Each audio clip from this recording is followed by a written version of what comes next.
Jackson Pride Week, Carol Baker and Tom Crow-Gary. Welcome to the show. Hi, Carol. nice to be here, thank you. Tom, welcome to the show. Nice to meet you. Next week, Pride Week in Jackson.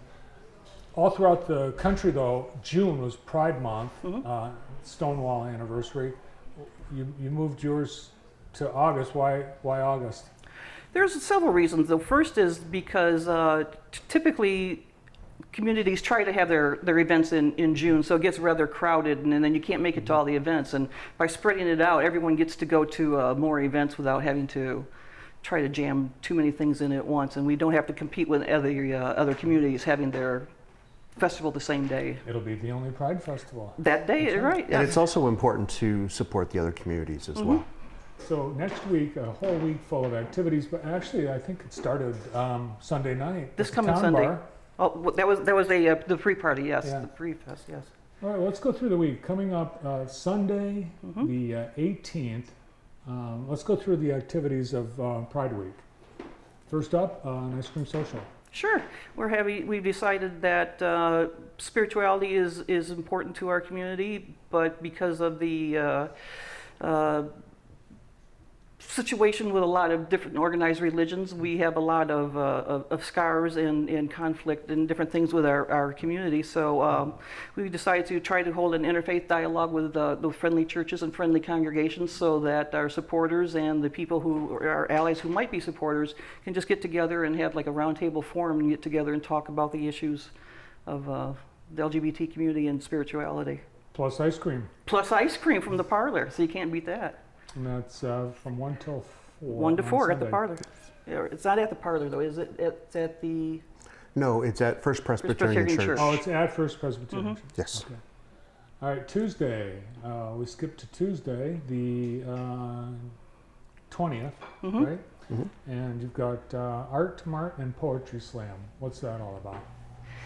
Well, that's held at K Gallery. We're showcasing LGBTQ artists and allies, and then we're also showcasing poets or reading LGBTQ written poetry.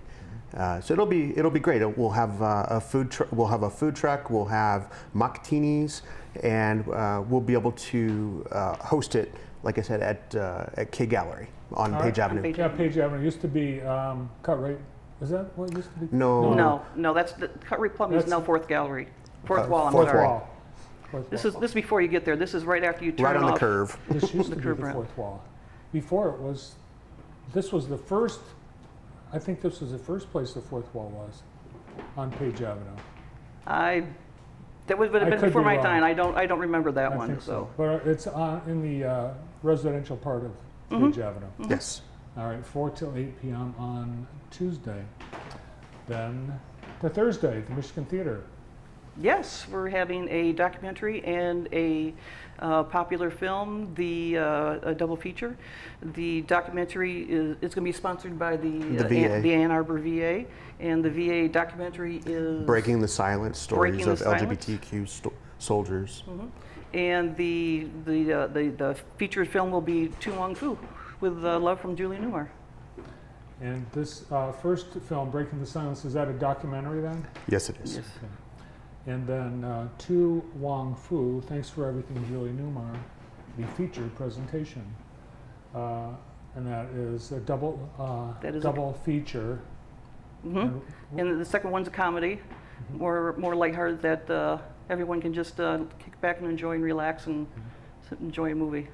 All right, and Thursday, is there a charge for that? Yes, there is. I believe it's $5. $5. Okay. All right, now on to Fridays. Friday. Pride Week events. What's happening Friday? Friday night, we are having our drag pageant at Bella Notte. Doors open at 6? No, 7. doors open at 7. 7.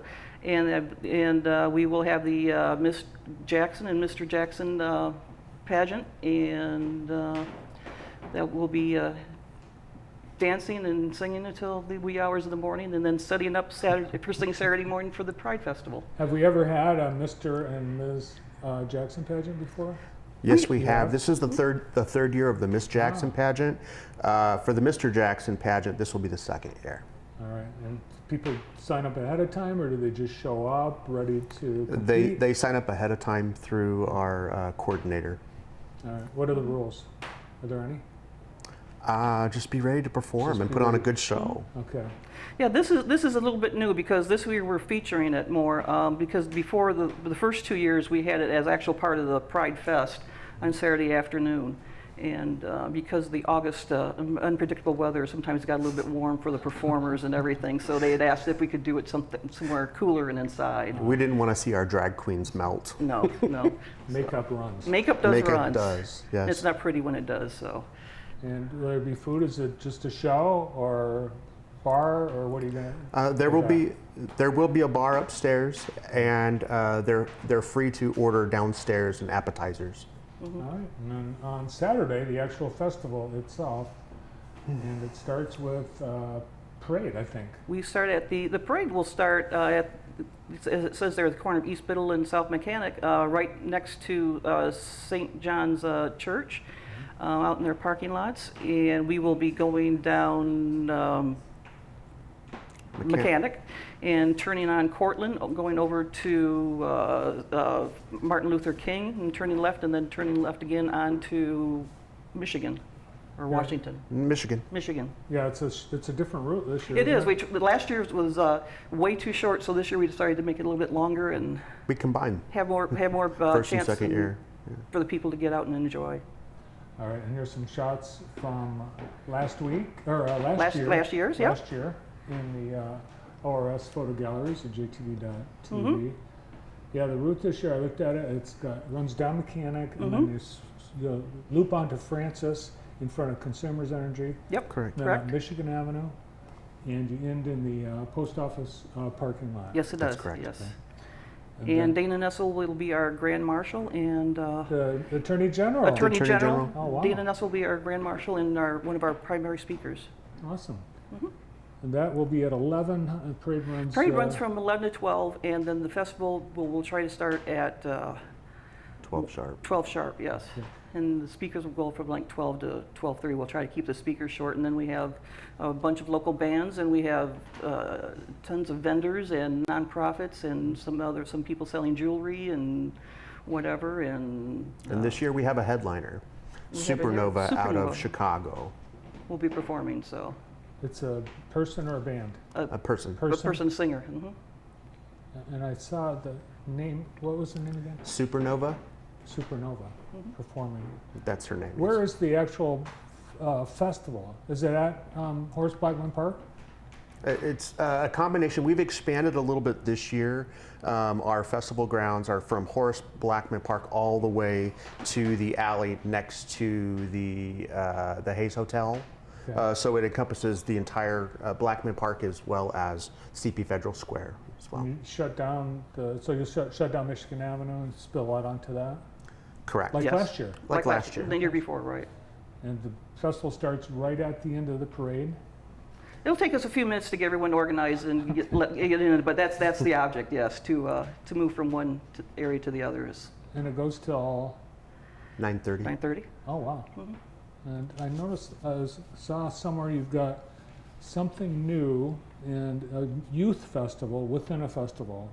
Our youth, youth are very important to us. Give our youth a safe place to express themselves and to just meet with others and other like-minded people. So we have a separate area for the youth and for the GSAs, the Gay Straight Alliance groups, to come and put on their own performances, their own shows, their own poetry, whatever they want. Give them their own space for their own pride. And of course, it will be adult supervised, of course. So. And Tom, did I see that there's also a youth drag show? There is. Starting at 2 p.m., they'll do a youth drag show up on stage, probably for a couple hours. So it's going to be interesting. It's taking flight, and we're excited to see it as well. See them express themselves. Is this the third annual? The third Third annual, yes, annual. it Third. is, yes. Wow. And do you need anything? You got a bunch of sponsors? We have great sponsors. We have, if I try to list them, I'll forget somebody and irritate somebody, so I better not try.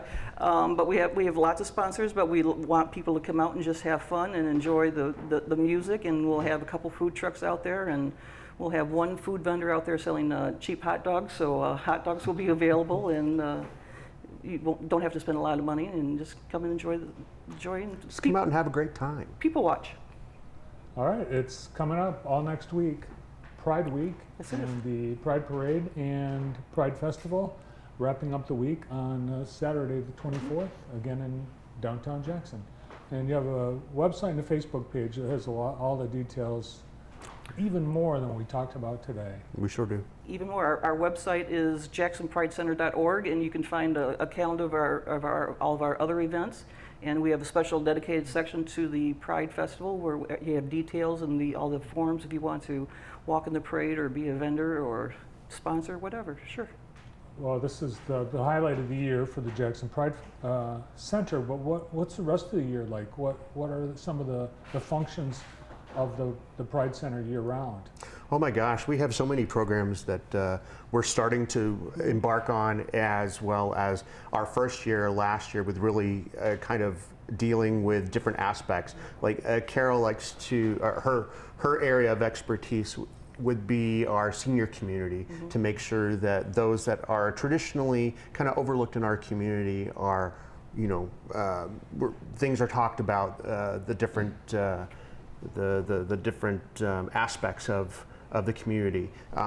We've had our back to school event, our college fair. We've had numerous, like once a month or twice a month, we have our community forums on various topics. We have a free movie every like one Saturday a month at the Carnegie Branch Library.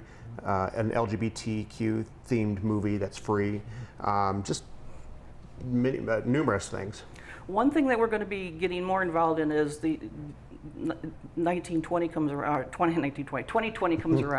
and progresses is the 2020 census. The Jackson Pride Center will be actively involved in trying to make sure that the census has a proper count, that all the underrepresented communities, either the homeless or the elderly or the LGBT or the disabled or whatever, that they get included into the census count, because when groups are undercounted, that costs the county in the nonprofits some serious money, and we want our nonprofits to be able to thrive and prosper and serve the public. So we're going to be working with the 2020 census. And I noticed on your calendar you're also partnering with the ARE Center for Mental Health and Substance Abuse Recovery. We are not actually partnering with them. We support them, and we have community members that are friends, of course, and anything we can do to help them out, we'll do. But we also work with housing. We work with different health groups. We've worked with Center for Family Health. We've worked with Henry Ford of Legions. We work with AARP. We work with AARP, is one of our big corporate. LPACT. We work with LPAC and the continuum of care for the housing with the WARE and the CAA and all those wonderful organizations. Nice. Do you have regular membership meetings? Well, we have a meeting the fourth Thursday of Thursday, right? Wednesday, excuse me. The fourth Wednesday of every month. It's our own meeting. I can't even remember. At 6:30 p.m. at the library auditorium, which will change to our new headquarters over at United Way. We're located at the United Way building at 536 Jackson. Great. Well, good luck with Jackson Pride Festival. Thank you very much. Thank you very much. Great to have you here. Thanks for coming in. Thank you for the exposure. You bet. Jackson Pride Week coming up next week, and the festival is as well. From Jackson Pride Week, Carol Baker and Tom Crow Gary.